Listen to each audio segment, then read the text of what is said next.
No vídeo de hoje eu vou falar um pouco sobre composição em desenho e como utilizar a regra dos terços.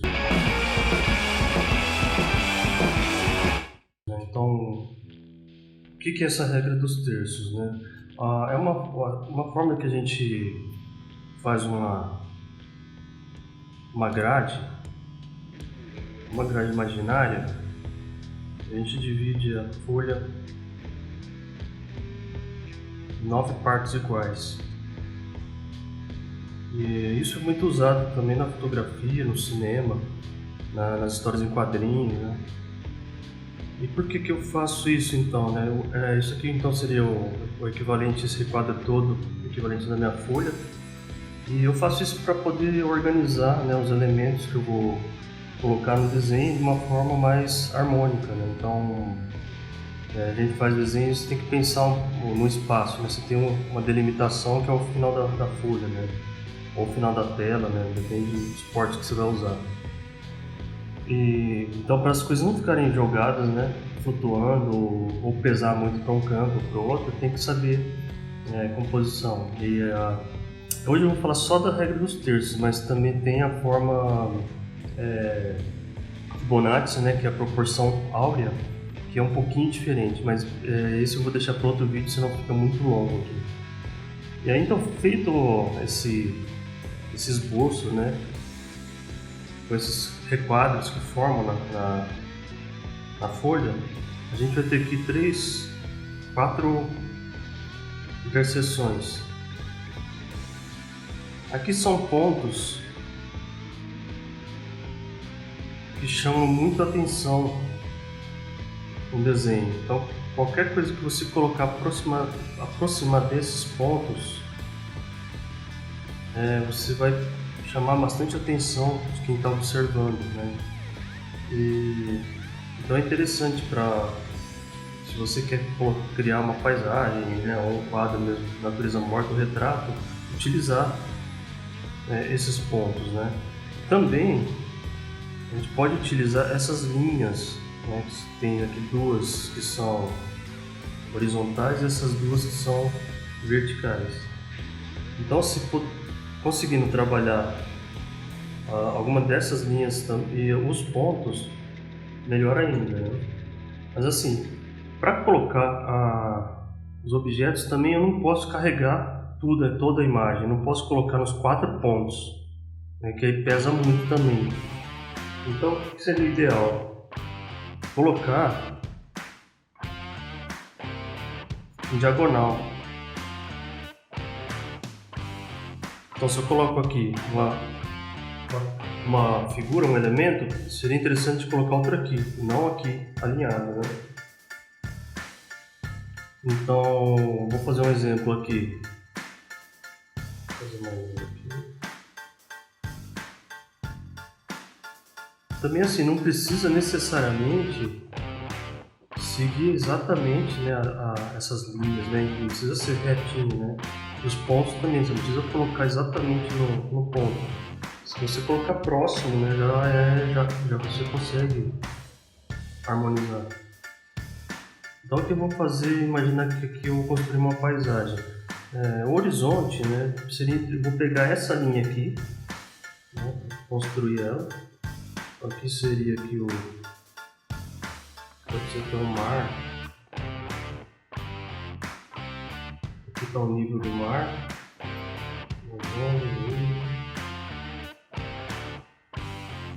Aqui nesse ponto aqui, na diagonal, que eu posso colocar o sol, ou colocar uma nuvem, vou colocar uma nuvem aqui.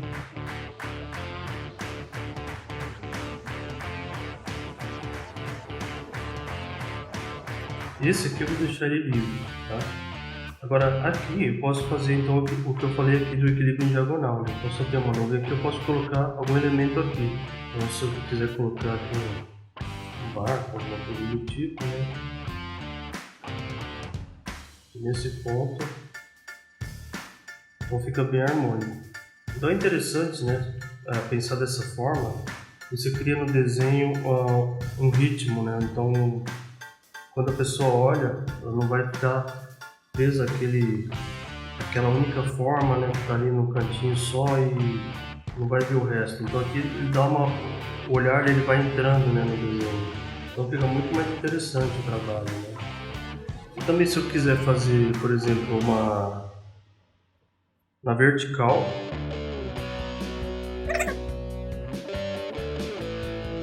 faz a divisão, né, igual.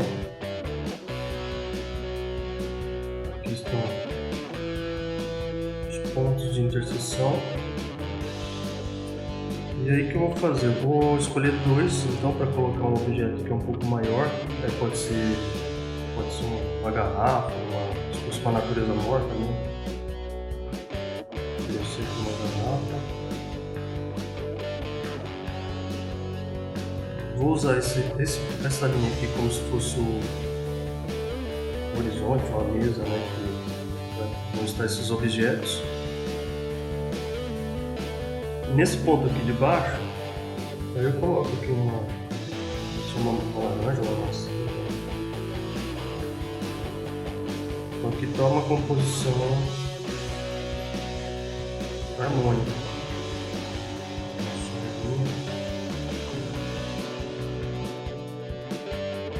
Então veja bem, se eu colocasse, por exemplo, isso aqui centralizado, não ficaria tão interessante. O assunto ele fica meio... Os harmônicos não aproveitam assim, a composição direita. Então, sempre pensando nisso. Até dá, se você quiser centralizar, sim. Mas algumas partes desse objeto seria interessante que passasse, tivesse alinhadas aqui com essas linhas, né? Ou por cima, às vezes, do ponto, né? Um ponto específico do objeto. Aí ficaria também um pouco harmônico, né? Mas teria que pensar, o ideal seria jogar mesmo o próprio elemento separado, né? Não ficar tentando deixar centralizado. Por exemplo, então, quando for fazer o desenho, é legal fazer bastante os estudos menores de thumbnails, né? Até chegar na composição ideal, né? Não pode já de cara ir fazendo, porque corre muito risco de ficar ruim. Para qualquer desenho, então posso montar aqui outra paisagem, por exemplo. Se vocês forem a partir de uma referência, né, pega aquele segmento se é uma foto ou até uns objetos, você faz estudos em cima, né? Então aqui fosse uma paisagem, né?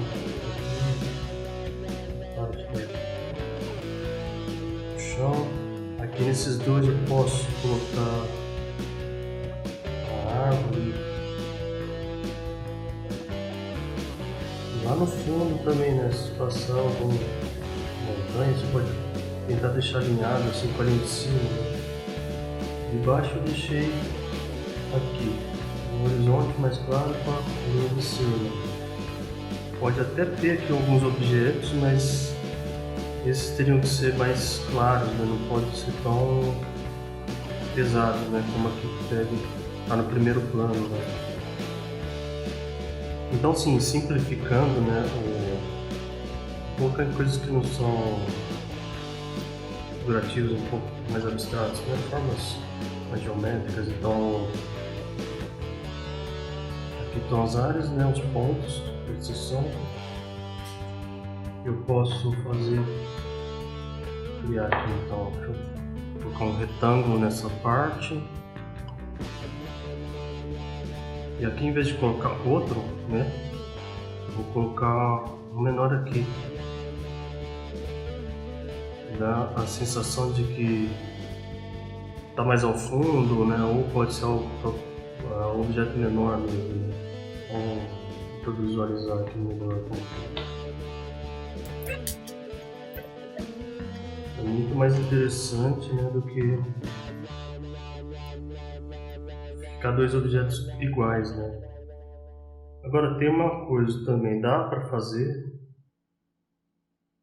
isso de colocar objetos iguais, só que você precisa fazer uma compensação de valor ou cor. Então se eu tenho aqui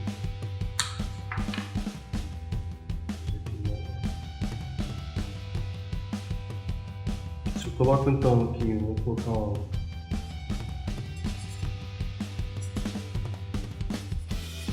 mais escuro nessa região. Aqui eu não posso colocar o outro nesse mesmo ponto, vai ficar muito pesado, então eu posso escolher. Eu coloco às vezes no tom um pouquinho mais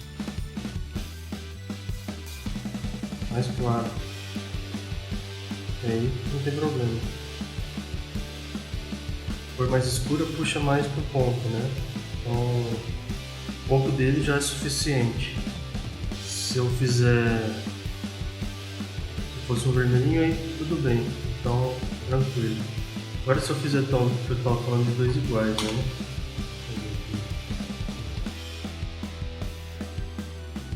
Vou fazer aqui, que não se faz, né? De preencher os quatro. Se os dois tivessem a mesma textura, a mesma escala de valores e cores, pesaria muito e ele ficaria totalmente desinteressante, né? Porque tá igual. Então dá para fazer assim, faço um dos lados, eu jogo assim um tom mais forte. E esse outro aqui eu faço um outro bem mais fraquinho, assim.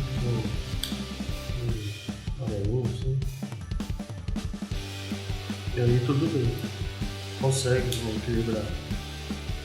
E agora sim, se eu quiser também aproveitar esses pontos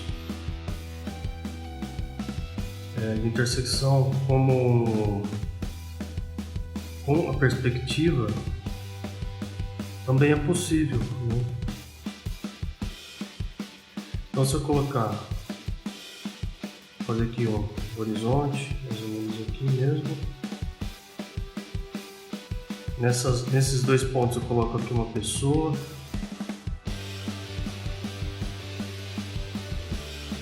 E aí que eu vou aproveitar aqui, esse ponto aqui de baixo, vou puxar uma perspectiva que vai pegar esse lado aqui. Então aqui esses dois pontos. Então, e aí eu faço aqui estrutura, né? Pode ser casa, prédio, né? Como vocês quiserem montar. Então fica interessante também. E aí o que acontece? Isso aqui está no primeiro plano e isso aqui está no segundo. Se eu quiser também um desenho, por exemplo, de um retrato, ou pode ser também de uma ilustração, o que fica interessante então, por exemplo, um rosto, se aproveitar essas linhas, os pontos, né? Colocar, por exemplo, o olho, se vocês colocarem alinhados aqui um dos pontos, fica muito interessante. Então colocar aqui o olho, um desses pontos chama bastante atenção pro desenho. Então, vou fazer aqui o terminar o rosto. Espaço.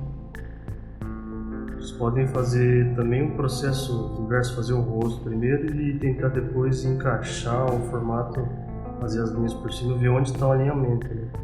Mas o ideal mesmo é fazer o esboço antes dos requadros, né?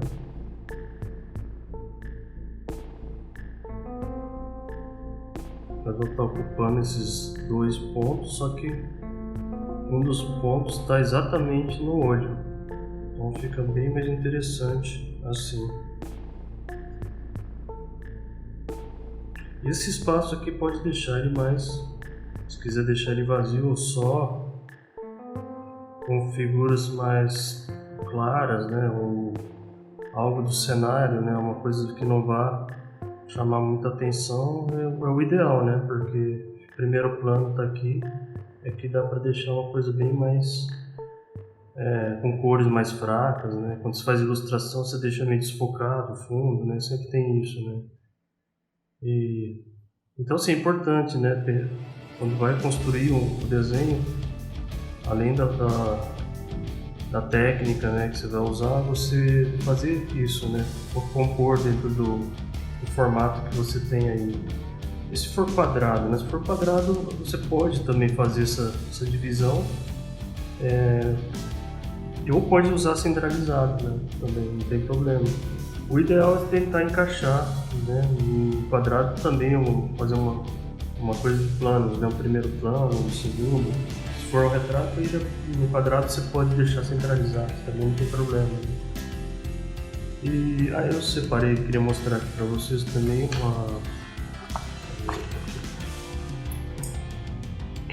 isso a gente vê muito em fotografia, mas também é muito presente nas histórias em quadrinhos, né? E aqui, ó, não sei se dá pra ver aí.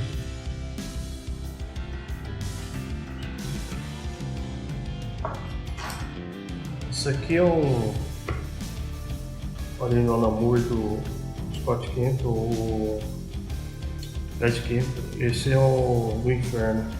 Então, o quadrinho eles pensam muito nessa questão da composição, né? Tem por exemplo, aqui uma situação, figura em pé, outra sentada, em pé de um lado, outra sentada, porque continua. Primeiro plano aqui eu tenho uma menor, aqui a outra ocupando a área maior. É como se eu tivesse aqui, né, aquela gradinha, né, que eu fiz. Então, essa altura aqui onde está esse personagem, e tem mais uns outros aqui que estão meio ocultos, e é a primeira linha de baixo. Aqui na cabeça dele, próximo ali a linha de cima, né, que é o cruzamento de cima. Aqui também é a mesma coisa, né, para puxar, tem aqui a linha de cima passando, a linha de baixo está alinhada aqui com o pescoço dele. Regra dos terços, Cássio, isso, exatamente.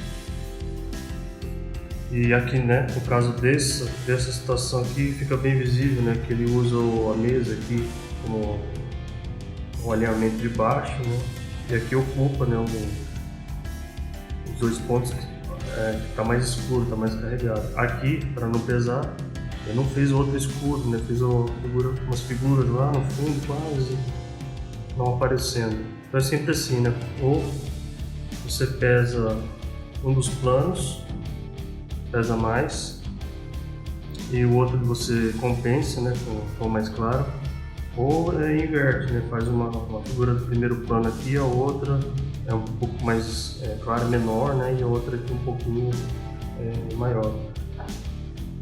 E a situação ainda no quadrinho é mais complexo, dá mais trabalho de fazer, porque você, além de cada requadro desse, cada quadrinho, você pensar na composição, você ainda precisa pensar na composição da página toda, então ela tem que ter uma certa harmonia também, né? No caso aqui deles, eles fazem uma divisão bem simétrica, né? Também tem que ter essa coisa do fluxo, ao mesmo tempo que tem que ter a composição total e a composição individual de cada requadro. É bem complexo. É tudo pensado, não é uma coisa que é intuitivo, né? Tem que se fazer um planejamento antes. Eu tenho aqui também um desenho também que eu antigo, né, que eu fiz. Deixa eu ver se dá para aparecer no vídeo. Acho que deu para. Deixa eu baixar um pouquinho. Aqui. Esse aqui eu usei, né, essa divisão. Nessa parte aqui do chão, essa linha aqui de baixo, aproximadamente está aquela primeira linha horizontal, né, do requadro. E aqui em cima eu coloquei, não sei se dá para ver aí, mas ele tem o papel ele continua para cima. Eu deixei alinhado aqui no olho dele, é um ponto de interseção. Então aqui vem a linha, que é a linha vertical, e tem a linha horizontal. Então nesse olhinho aqui, então tem que ir pensando, né? Sempre pensando na melhor forma para distribuir, né, essas figuras. Tem um outro aqui também que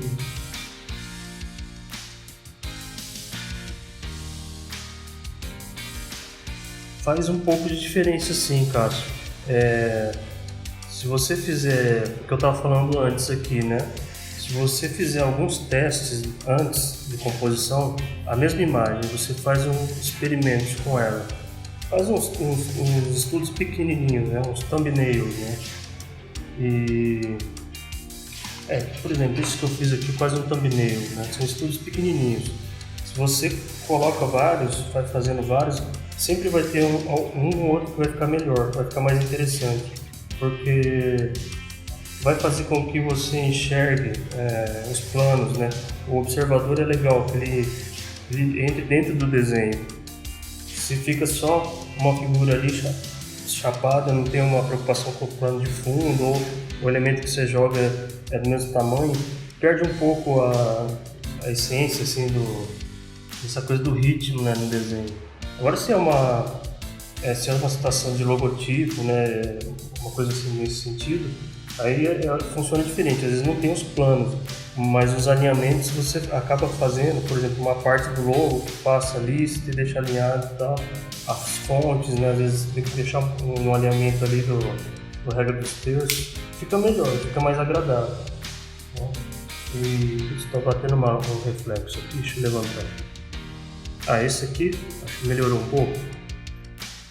Esse aqui não é o original meu, ele já vendi.